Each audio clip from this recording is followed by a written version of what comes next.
Hello বন্ধুরা, আজ আমি আপনাদের কাছে বানিয়ে দেখাবো আলু পোস্ত। তো আমি কিভাবে আলু পোস্ত বানাই সেটা আপনাদের সাথে আজকে আমি শেয়ার করব। তো চলুন দেখা যাক আলু পোস্ত বানানোর জন্য আমি কি কি উপকরণ ব্যবহার করে থাকি। আলু পোস্ত বানানোর জন্য আমি এখানে 4 থেকে 5টা মাঝারি সাইজের আলুকে ডুমো ডুমো করে সুন্দরভাবে কেটে নিয়েছি। আর নিয়েছি পোস্ত বাটা। আমি মোটামুটি এখানে 70 গ্রামের মতন পোস্ত নিয়েছি এবং মিক্সিতে সেটা বেটে নিয়েছি।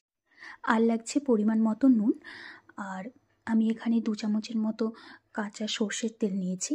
আর নিয়েছি লঙ্কা গুঁড়ো। লঙ্কা গুঁড়োটা আপনারা ব্যবহার করতেও পারেন বা নাও পারেন। আর 2টো কাঁচা লঙ্কাকে সুন্দরভাবে ফেড়ে নিয়েছি। এদিকে আমি গ্যাসের উপর একটা কড়াই বসিয়ে নিয়েছি। কড়াইটা গরম হয়ে যাওয়ার পরে সর্ষের তেলটা দিয়ে দিয়েছি তার উপর। তেলটা খুব সুন্দরভাবে গরম হয়ে গেছে। আমি এবার তেলের উপর দিয়ে দেব আগে থেকে কেটে রাখা 2টো কাঁচা লঙ্কা। আমি আগে থেকে কাঁচা লঙ্কা দুটোকে ফেড়ে রেখেছিলাম। এটা প্রায় 30 সেকেন্ডের মতন আমি এখানে তেলের সাথে ভেজে নেব, কারণ এর গন্ধটা খুব ভালো আসে এটা ভাজলে।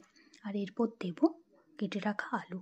আলুর সাথেও আমি তেলটা প্রায় 1 থেকে 2 মিনিটের মতন একটু ভেজে নেব আলুটা।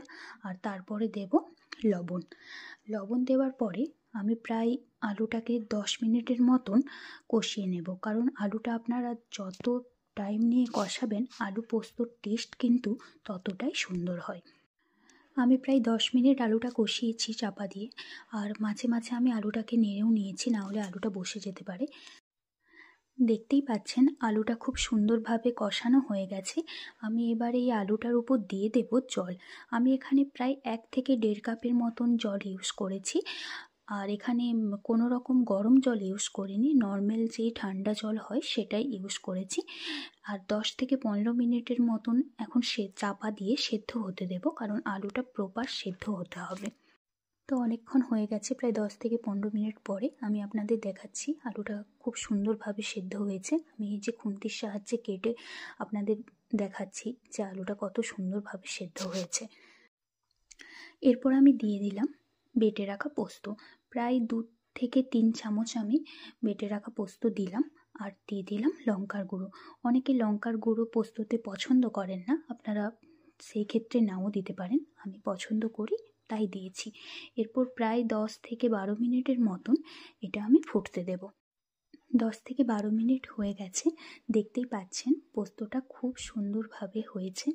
পোস্তটা একদম কমপ্লিট। কালারটা ভীষণ সুন্দর এসেছে এবং গন্ধটাও খুব সুন্দর এসেছে। আপনারা অবশ্যই এই রেসিপিটা ট্রাই করবেন। আর ভালো লাগলে একটা কমেন্ট করবেন।